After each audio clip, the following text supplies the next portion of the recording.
Hello, welcome back to the Snap-on Tri-County Tool Show. I'm on scene today at our Snap-on recording headquarters talking about our CTRS761. Along with that, it's cohorts and recip saw blades. I wanted to do a little bit of a video on both today, so hopefully I can keep your attention. If not, let me know how I can in the comments below. If you have any better ideas for a video, definitely let me know. But today, like I said, I'm going to put you down here. We're talking about mainly our white blades. And I say white because we do have demolition blades that are black as well. I will be doing a video on those in the future as well.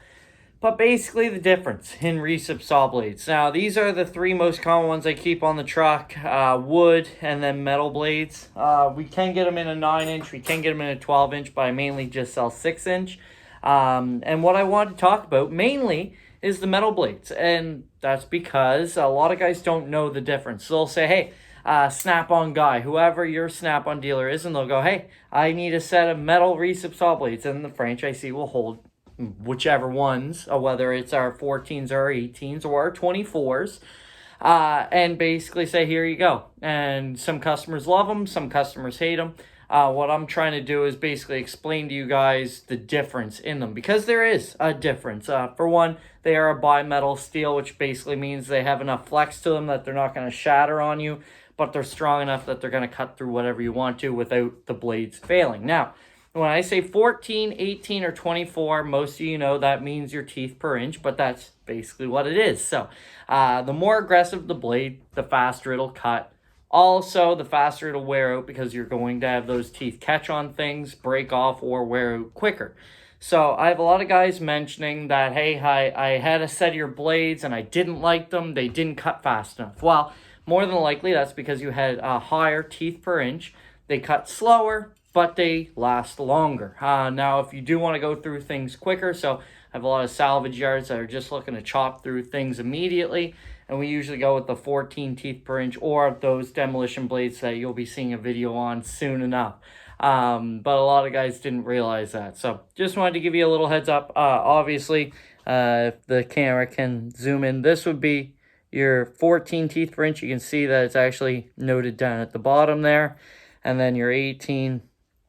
Like I said, the biggest difference there, you're going to see your teeth are more aggressive, obviously, because there's less of them. They're a little bit bigger, and it also allows you to cut through quicker. So without further ado, with that, along with, I should show you our demolition power. I call them the wood blades, and you'll see that it has a little bit of a different discrepancy, 5 to 8 teeth per inch.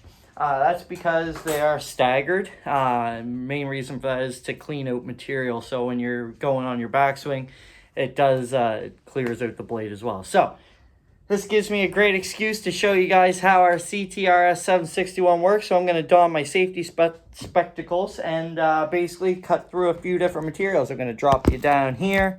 Hopefully you guys have a little bit of a better view on that.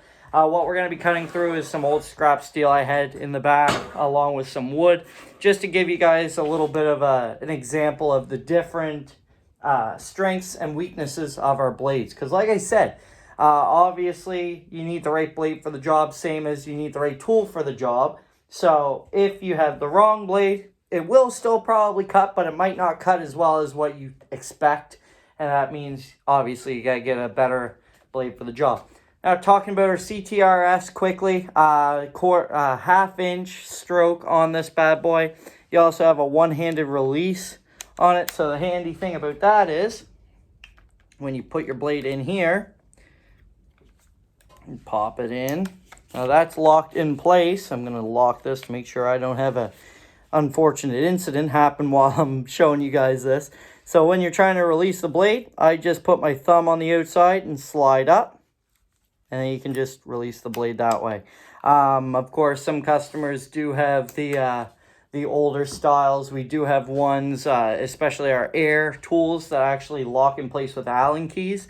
This is a little bit easier going if you're going through a lot of blades or switching them like I'm going to be today. So first of all, what I'm going to do is basically cut through the wood and the metal. I'm going to go from smallest to largest, so we're going to go with the slowest blade, but the one that'll last you the longest, our 18 teeth per inch, and go from there. And you guys can actually watch the video time and see how quickly it took me to cut through each different material. Another thing about our CTRS that's really, really handy is the adjustable blade guard. And the reason why we do that, of course, sometimes you're in a tighter access spot. You don't want the blade to go up too far. Say if you're cutting through an exhaust, you don't want it to hit the bottom of the vehicle, so you might want to have it up further. I love it because where this blade or this recip saw does have a 1/2 inch stroke, sometimes you're only using, say, half of the blade because you have everything butted up against this. Well, this allows you to move that up and use the rest of the blade, so you're not wasting, well, basically half your money on a recip saw blade. What I'm going to do, I'm going to put it to the bottom, and then we're just going to cut through.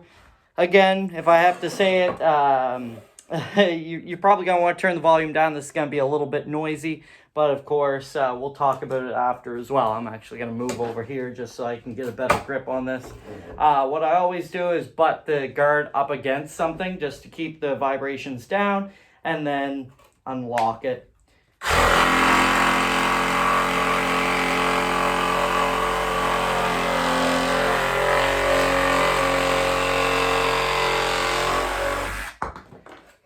So, first blade, obviously went through pretty easy, not much damage to it, actually none at all, just a little dusty.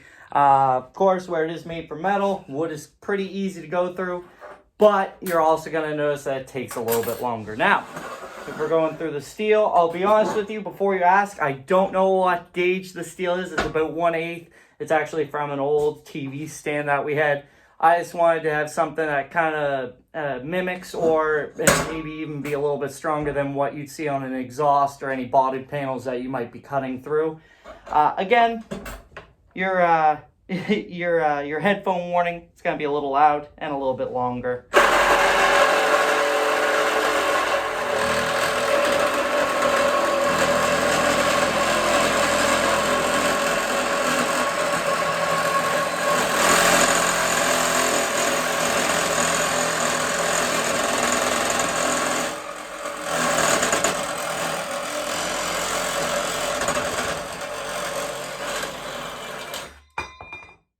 Time. So obviously where it is a little bit of a thicker material, it's going to take a little bit longer. One thing I will say, the blade's look in fantastic shape. So one thing, again, where it does take a little bit longer, it's not going to damage the blades as quickly. You're not taking as big of a chunk out of the metal each time, which gives it less chance to fail on you. Now, without further ado, we're going to jump right over to our next blade, which is going to be our 14 teeth per inch. I am going to say user results may vary, but from what I've seen in the past, obviously, is the bigger teeth, the more aggressive, the faster it'll go. The only way that this will work is if the teeth do keep in good shape. Where this is a heavier duty steel, we may not see the same results, but you will definitely see it'll cut a lot more efficiently off the bat. We're going to start off with your wood. Again, theoretically, this will cut through a lot quicker, and we're going to put that to the test.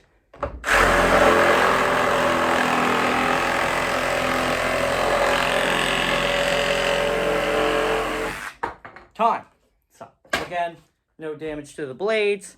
A little bit of paint ripped off there. We're going right into the steel.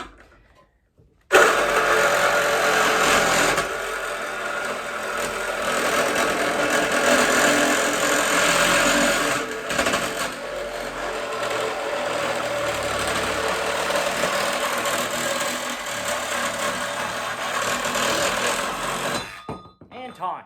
I believe that was quite a significant amount quicker. Now, if we're looking at the blade, like I said before, with the 18 teeth per inch, it's actually doing really well at keeping in good shape. Like I said about our bimetal steel blades, they do last quite a long time. Obviously, this is a little bit of a different circumstance for cutting. But obviously, if you're cutting through your body steels, your exhaust, it's going to work perfect for you. And it's going to last you a long time. So hopefully save you money. Now, with the last demonstration, I know you guys are glued to the TV or the phone thinking, hey, Joseph, good luck cutting through that steel with the wood. Unfortunately, I don't think we're going to go that far today. I don't think we're going to actually go through that, mainly because I do value my fingers, and also I don't want to videotape a gaff like that. So we're just going to cut through the wood and just show, again, having the right blade for the job can definitely slow that time down. So, or speed it up, I should say. Slow down your time working with the material. So.